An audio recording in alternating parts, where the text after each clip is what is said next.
Last example we'll look at, finding the difference quotient of f of x is equal to the square root of x minus 5. All of these difference quotients start off the exact same way. The difference quotient is f of x plus h minus f of x, all divided by h.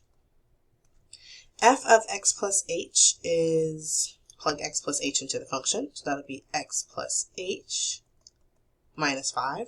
From that, we are going to subtract f of x. So we are subtracting the square root of x minus 5. Please don't try to distribute that negative there, because the x minus 5 is in the square root. So you can't like break into the square root to distribute negatives there. And then this is all over h. Now this looks very strange. And I said earlier that when you're simplifying a difference quotient, you should always be able to cancel that h in the denominator. The way this is written right now, we're not able to cancel that h in the denominator, and so I'm going to show you the technique that we use when we're finding the difference quotient of a square root function in order to be able to simplify it. So what we do is we multiply and divide by the conjugate. So what is the conjugate? The conjugate is a change in operation. So this here had a minus sign. I'm going to change it to a plus. And I'm going to keep everything else the same.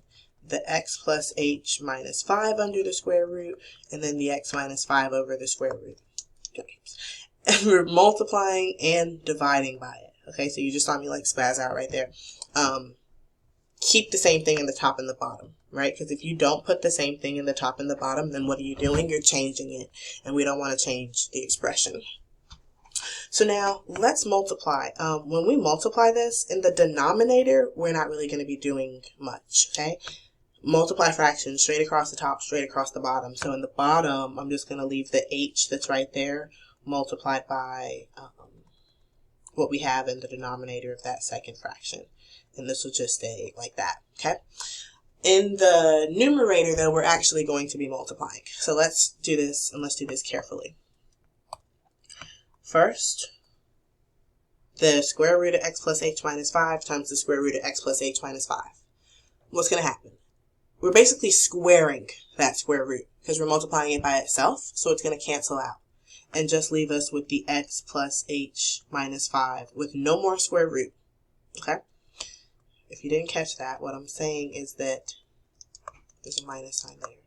What I'm saying is that this times this is like squaring it.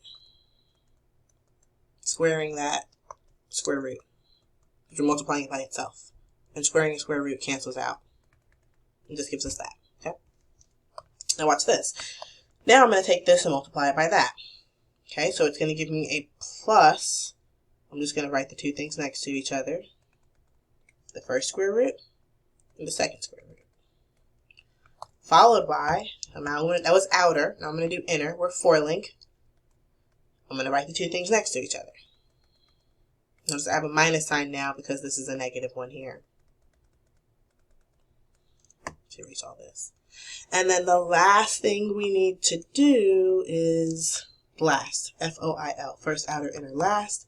Multiply the x minus 5, the square root of x minus 5 times the square root of x minus 5. Same idea as the first thing that we did. We're doing this, and there's a minus sign right there, times this.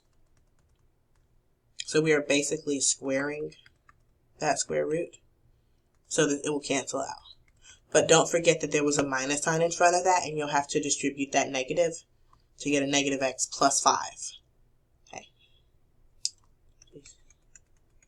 So I'm actually just going to add that negative x plus 5 in the numerator. I did not grab everything. Okay, so minus x plus 5. And again, remember you all, we're not talking about the easiest concepts here, and you're watching a video on this, right? After you've watched a lot of other videos so far. So if you have questions, that's okay. Please don't get frustrated. You're doing the right thing by sticking through and watching this. You can post your questions to the forum that's on the help for this lesson, and I'll see them and respond. And then when you see me in class, you can ask me about this in person, right? It's not like this is the only time you're going to get this material. Please, when you see me in class, we will do nothing else but work on problems. So you can work on things like this and ask me and get some help in person too, okay? So let's see what we have here. If you look at these two terms in the middle, this positive term and this negative term, and this is written poorly, right? I need to make sure I'm covering the entire square root there. That's one of my pet peeves. You all will learn about me in this course. I'm a stickler for notation. The way you write things is important.